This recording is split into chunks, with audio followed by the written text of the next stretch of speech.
Subscribe करें electro इंडस्ट्रिक channel को, साथ ही बेल आइकन दबाएं सभी वीडियो की लेटेस्ट नोटिफिकेशन पाने के लिए।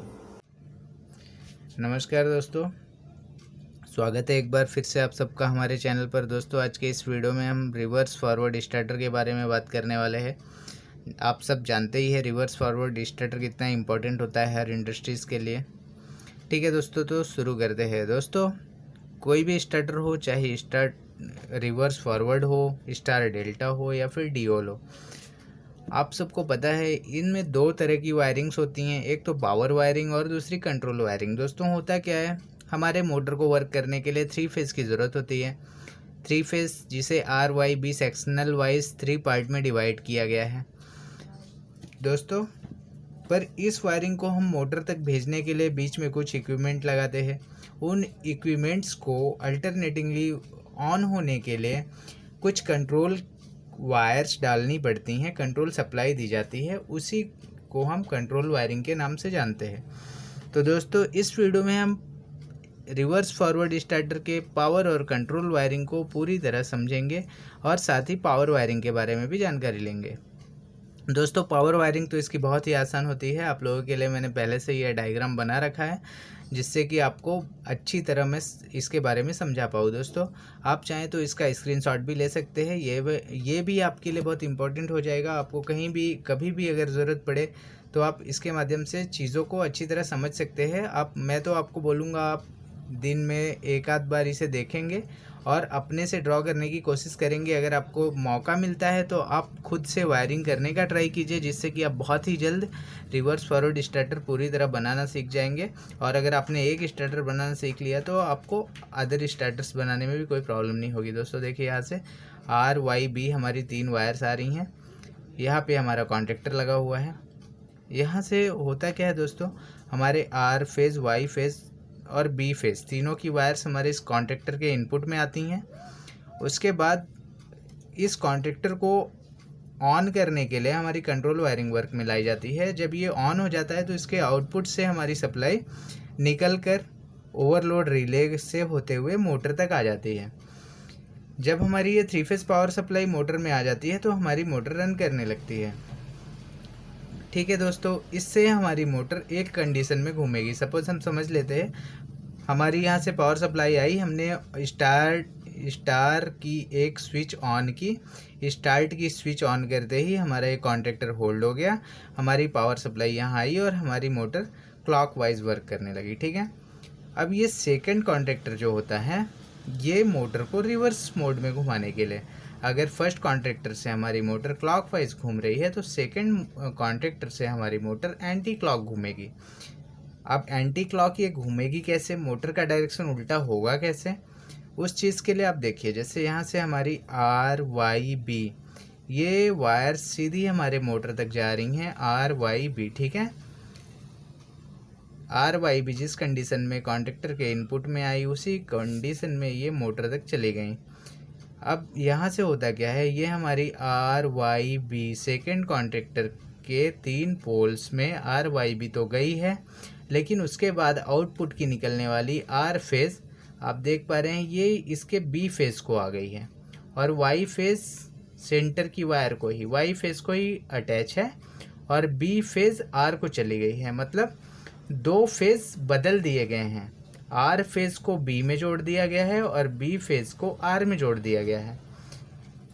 दोस्तों किसी भी मोटर में तीनों फेज़ जो दिए जाते हैं RYB, उनमें से कोई भी 2 वायर्स को अगर आपस में चेंज कर दिया जाए तो मोटर का रोटेशन बदल जाता है। अगर वो क्लॉकवाइज घूम रही हो तो एंटी क्लॉक घूमने लगेगी, अगर एंटी क्लॉक घूम रही हो तो क्लॉकवाइज घूमने लगेगी। हर जगह ये चीज़ हमें काम में आती है, इसलिए दोस्तों इसे तो आपको इम्पोर्टेंटली याद रखना ही होता है। ठीक है, उम्मीद करता हूँ आपको यहाँ पावर वायरिंग समझ में आ गई होगी। अगर कोई डाउट रहता है तो प्लीज़ आप कमेंट में मुझे बताएं, मैं आपको उसके रिगार्डिंग सजेशन ज़रूर दूंगा। ठीक है, रिवर्स फॉरवर्ड स्टार्टर में हमारे पास 2 कॉन्टेक्टर, एक ओवरलोड रिले की ज़रूरत होती है। उसके बाद हमारा ये प्रोसेस पूरा हो जाता है और मोटर के अंदर इंटरनली वायरिंग, ये जो आप देख रहे हैं ये डेल्टा मोटर की वायरिंग है। ठीक है, मोटर में भी अंदर जो कनेक्शंस होते हैं, स्टार मोटर होती है, डेल्टा मोटर होती है। ठीक है। मोटर के ऊपर तो मैं आपके लिए अलग सा एक वीडियो लाऊंगा, ठीक है दोस्तों। अब यहाँ हम कंट्रोल वायरिंग को समझ लेते हैं। जैसे कि मैंने आपको बताया कंट्रोल वायरिंग का इम्पोर्टेंट क्या होता है। ये मोटर्स तक पावर सप्लाई को पहुंचाने के लिए बीच में जो इक्विपमेंट लगे होते हैं उन्हें कंट्रोल करने के लिए ये वायरिंग की जाती है।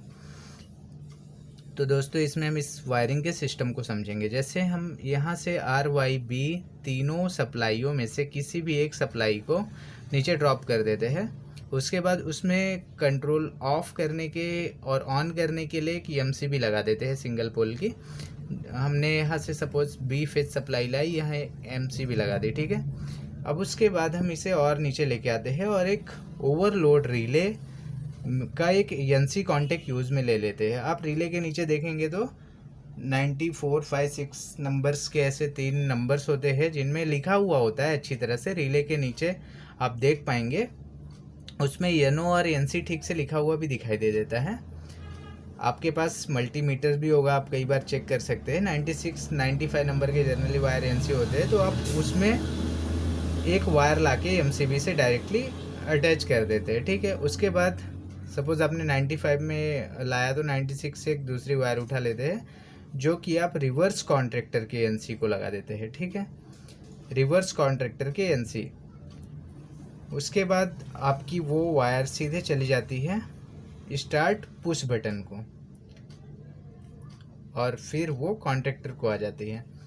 इसी तरह से दोस्तों ये सेकंड वायर भी होती है, वो भी आपके NC को जाती है फॉरवर्ड कॉन्ट्रैक्टर के और फिर रिवर्स स्टार्ट पुश बटन को चली जाती है। दोस्तों अब ये जो NC रिवर्स कॉन्ट्रैक्टर और फॉरवर्ड कॉन्ट्रैक्टर के NC को जा रही है, ये जाती कहाँ है? कॉन्ट्रैक्टर के ऐड एंड ब्लॉक को जाती है। कॉन्ट्रैक्टर के ऊपर जो ऐड एंड ब्लॉक्स लगे होते हैं वहाँ हमारी ये वायर्स ऐड एंड ब्लॉक्स के NC को, और ये जाने का रीज़न क्या होता है?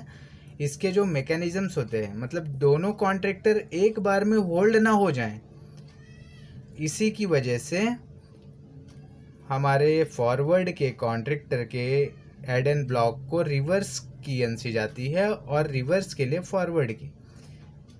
दोस्तों जब हमारे कॉन्ट्रैक्टर होल्ड हो जाएगा तो हमारे फॉरवर्ड के कॉन्ट्रैक्टर के होल्ड होने के बाद रिवर्स में पावर सप्लाई ना जा पाए, इसीलिए इस ऐड एंड ब्लॉक का यूज़ होता है। और इसके बाद स्टार्ट पुश बटन लगी होती है। अब आप समझ सकते हैं यहाँ जैसे ही हमने ये पुश बटन होल्ड की, हमने ये पुश बटन ऑपरेट की, हमारी पावर सप्लाई फिर यहाँ से यहाँ तो सारी चीज़ें NC हैं, MCB से पावर सप्लाई ओवरलोड रिले तक आ गई, ओवरलोड रिले से ये power supply start push button तक आ गई। क्योंकि इसके बीच में जो भी है NC कॉन्टेक्ट ही है, नॉर्मली क्लोज कॉन्टेक्ट ही है, मतलब कॉन्टेक्ट पूरा होता जा रहा है।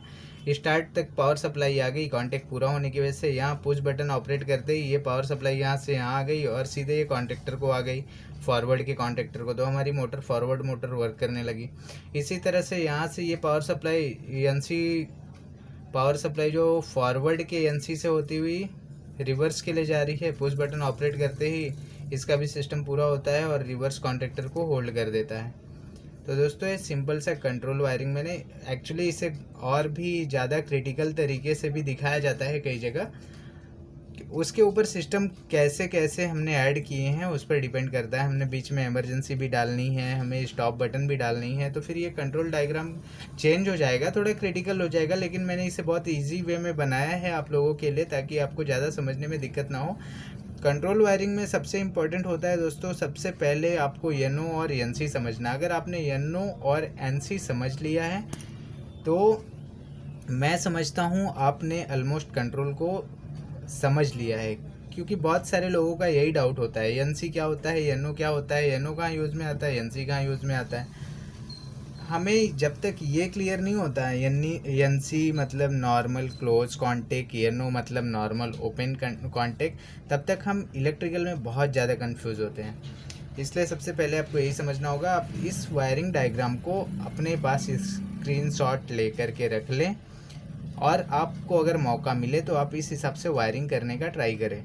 आप जब खुद करेंगे आपको अच्छी तरह समझ में आ जाएगा और एक बार के बाद आपके दिमाग से सारे डाउट क्लियर हो जाएंगे, आप बहुत ही आसानी से सब कुछ सीख जाएंगे। दोस्तों आशा करता हूँ इस वीडियो में मैंने आपको रिवर्स फॉरवर्ड स्टार्टर के बारे में अच्छी जानकारी दी होगी। आप अपना कमेंट मुझे ज़रूर देकर मुझे बताएं आपको क्या मेरी वीडियो पसंद आती हैं। अगर पसंद आती हैं तो लाइक भी करें दोस्तों। जय हिंद। इस वीडियो को यहीं समाप्त करते हैं, फिर मिलेंगे।